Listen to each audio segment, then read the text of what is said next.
COVID that Malawi was just coming out of when I arrived, but also the cyclones, the cholera epidemic.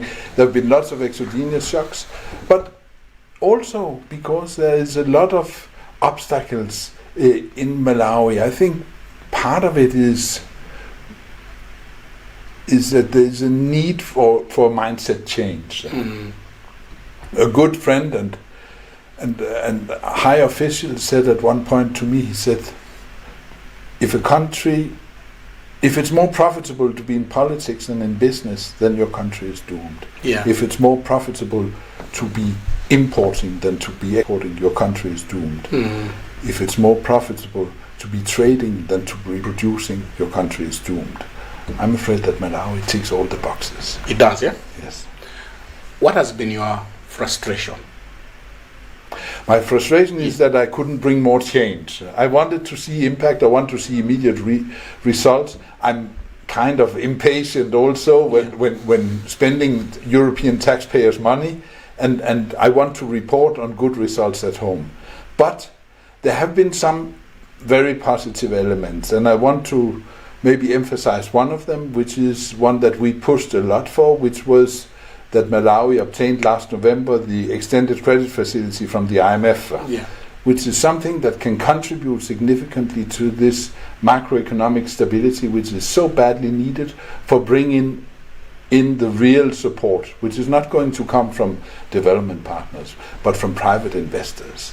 And with the macroeconomic stability, if Malawi seizes this opportunity, and I think it can render itself more attractive to foreign direct investment. I think it can transform the business climate into being more conducive for private businesses. And according to me, this is what is so badly needed: to start producing rather than trading, to start making business more profitable than politics, and to start exporting rather than importing. You, as a mission, you have been here for many years. What has been your major interest in as far as Malawi is concerned? So for many years, we have been here since 1976. 1976. For many years, it was development cooperation, very traditional. Yeah. It still is. I mean, we have lots of development programs, but it is not at the heart of the mission anymore. The European communities have been changed into a more political entity, which is the European Union that I'm representing today. Yeah. And my mandate is quite clear. I am to promote and advocate for European values, European principles, and European interests. So in that sense, we have transformed from a typical development cooperation agency into a more classic diplomatic mission. However, it's important for me to stress that the European values, principles, and interests coincides completely with Malawi's. This is why Malawi is a beacon of democracy in the region. This is why Malawi is doing great on human rights.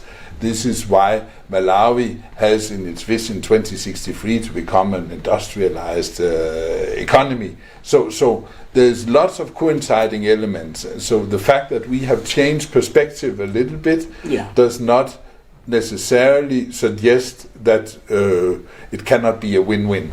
So in August this year, Your Excellency, you complained about lack of transparency and political party financing ahead of elections. You further admitted hitting a snag in your pursuit for answers, but vowed to continue pushing for legal frameworks on this. Two questions there. Why is this lack of transparency dangerous? Number one. Number two, what are the gaps that are there for Malawi to tighten up for attainment of credible elections?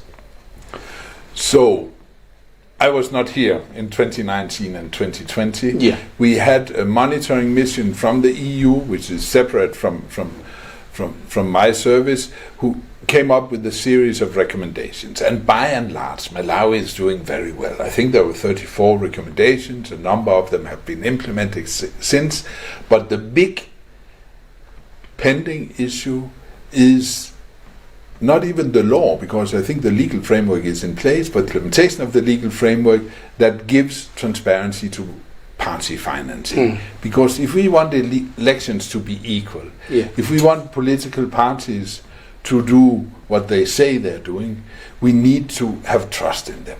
And to have trust in them, they need to be transparent. So we need to know what are their vested interests, where the money coming from, how are they financing their campaign and the organization as a whole.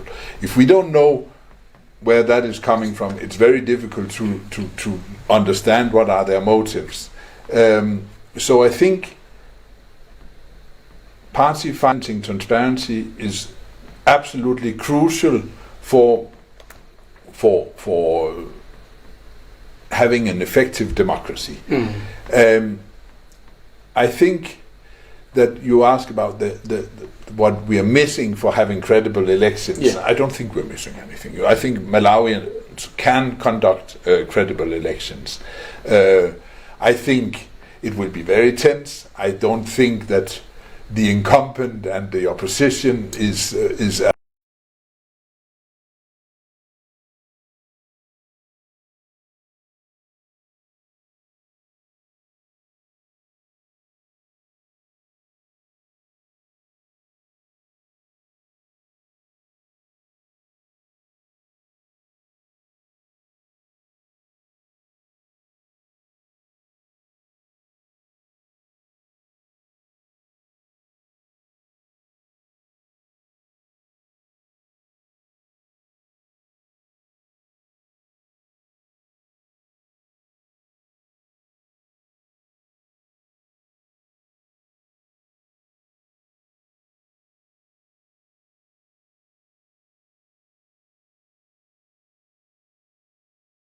Three, 2, 1.